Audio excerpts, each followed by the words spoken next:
নমস্কার বন্ধুরা, মে মাস পড়তেই বাংলার মা বোনদের জন্য সব থেকে বড় খবর। চারদিকে এখন একটা কথা শোনা যাচ্ছে, মে মাস থেকে কি তবে মহিলাদের ব্যাংক অ্যাকাউন্টে ঢুকবে অন্নপূর্ণা প্রকল্পের ৩,০০০ টাকা। লক্ষ লক্ষ মহিলার মনে এখন একটাই প্রশ্ন, তবে কি আমাদের চিরপরিচিত লক্ষ্মী ভাণ্ডার প্রকল্প বন্ধ হয়ে যাচ্ছে? বিজেপির সেই ৩,০০০ টাকার প্রতিশ্রুতি কি তবে এবার বাস্তবায়িত হতে চলেছে, নাকি লক্ষ্মী ভাণ্ডার টাকাই আরও বাড়িতে হবে? নতুন এই প্রকল্পে আবেদন করতে কী কী কাগজ লাগবে, কবে থেকে ফর্ম ফিল আপ শুরু হবে, এইসব কিছু নিয়ে আজ আমরা একদম দুধ কা দুধ আর জল কা জল করে দেব। যারা দুশ্চিন্তায় আছেন যে লক্ষ্মী ভাণ্ডার থাকবে কি থাকবে না, তাদের জন্য আজকের এই ভিডিওটি অত্যন্ত গুরুত্বপূর্ণ। তাই একটু স্কিপ না করে শেষ পর্যন্ত দেখুন সব সত্যিটা জানার জন্য। তার আগে আপনারা যদি আমার এই চ্যানেলের প্রথমবার হয়ে থাকেন, তাহলে চ্যানেলটিকে সাবস্ক্রাইব করে পাশ থাকা বেল আইকনটি অন করে রাখবেন। তো চলুন ভিডিওটি শুরু করা যাক। প্রথমেই জানিয়ে রাখে, মে মাস থেকে কি মহিলাদের অ্যাকাউন্টে ৩,০০০ টাকা ঢুকতে চলেছে। জানুন অন্নপূর্ণা প্রকল্প ও লক্ষ্মী ভাণ্ডারের ভবিষ্যৎ কী হয়ে চলেছে। বর্তমানে চারিদিকে একটি খবর দ্রুত ছড়িয়ে পড়ছে যে মে মাস থেকে নাকি বাংলার মহিলাদের ব্যাংক অ্যাকাউন্টে ৩,০০০ টাকা করে ঢুকবে। এই খবর শোনার পর থেকেই সাধারণ মানুষের মনে একগুচ্ছ প্রশ্ন দানা বেঁধেছে। লক্ষ্মী ভাণ্ডার কি বন্ধ হয়ে যাবে? অন্নপূর্ণা প্রকল্প আসলে কি? কবে থেকে আবেদন শুরু? আজকের এই ভিডিওটিতে আমরা সবকটির প্রশ্নের সত্যতা যাচাই করব। প্রথমে আপনাদের বলে রাখি যে অন্নপূর্ণা ভাণ্ডার প্রকল্প আসলে কি। বিজেপির পক্ষ থেকে বিধানসভা নির্বাচনের ইস্তাহারে প্রতিশ্রুতি দেওয়া হয়েছিল যে তারা ক্ষমতা এলে মহিলাদের জন্য অন্নপূর্ণা ভাণ্ডার প্রকল্প চালু করবে আর প্রতি মাসে ৩,০০০ টাকা করে আর্থিক সহায়তা প্রদান করবে।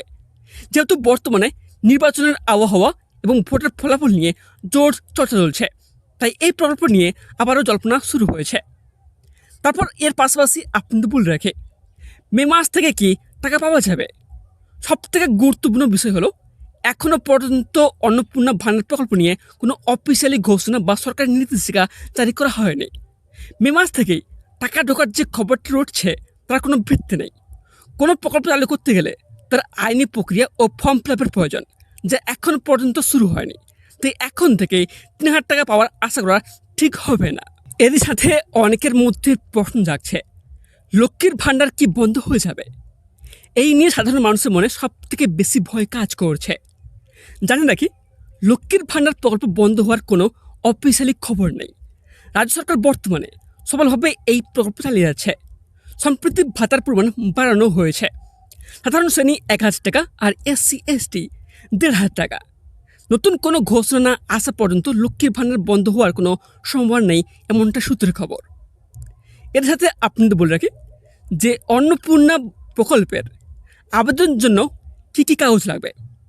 যদি ভবিষ্যতে অন্নপূর্ণা প্রকল্প বা এই ধরনের কোনো নতুন স্কিম চালু হয়, তবে সাধারণ নিয়ম অনুযায়ী নিচের নথিগুলো প্রয়োজন হতে পারে। প্রথমে বলে রাখি যে আধার কার্ড, ভোটার কার্ড, ব্যাংক অ্যাকাউন্টের পাসবই, পাসপোর্ট সাথে ছবি, স্বাস্থ্যাধিকার যদি বাধ্যতামূলক করা হয়, এগুলো আপনাদের লাগবে। তবে এর সাথে আপনাদের বলে রাখি যে কবে থেকে আবেদন শুরু হবে। যেহেতু প্রকল্পটি এখনও বাস্তবায়িত হয়নি, তাই আবেদনের কোনো নির্দিষ্ট তারিখ বা ফর্ম পাওয়া যাচ্ছে না। সরকারের পক্ষ থেকে অফিসিয়ালি পোর্টাল বা দুয়ারে সরকার ক্যাম্পের মাধ্যমে আবেদন শুরু হলে তবে ফর্ম ফিল আপ করা যাবে। পরিশেষে আপনাদের একটা কথা বলবো, অন্নপূর্ণার প্রকল্প নিয়ে সোশ্যাল মিডিয়া শোরগোল চললেও সরকারের পক্ষ থেকে কিন্তু এখনও কোনো অফিসিয়াল ঘোষণা বা বিজ্ঞপ্তি আসেনি। তাই এই মে মাস থেকেই ৩,০০০ টাকা ঢুকবে কি ঢুকবে না তা নিয়ে এখনই নিশ্চিত হওয়া যাচ্ছে না। তবে হ্যাঁ, পরিস্থিতি যেদিকে এগোচ্ছে তাতে আগামী দিনে বড় কোনো চমক আসতে পারে। লক্ষ্মী ভাণ্ডার বন্ধ হওয়া নিয়ে আপাতত দুশ্চিন্তার কোনো কারণ নেই, কারণ কোনো চূড়ান্ত আপডেট এখনও আসেনি।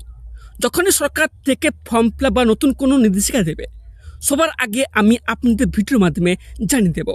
সঠিক খবর সবার আগে পেতে আমাদের এই চ্যানেলটিকে সাবস্ক্রাইব করে পাশ থাকা বেল আইকনটি প্রেস করে রাখুন। আজকে তথ্যটি ভালো লাগলে লাইক করুন আর আপনার বন্ধুদের সাথে শেয়ার করে তাদের সচেতন করুন। দেখা হচ্ছে পরের ভিডিওটিতে। ধন্যবাদ।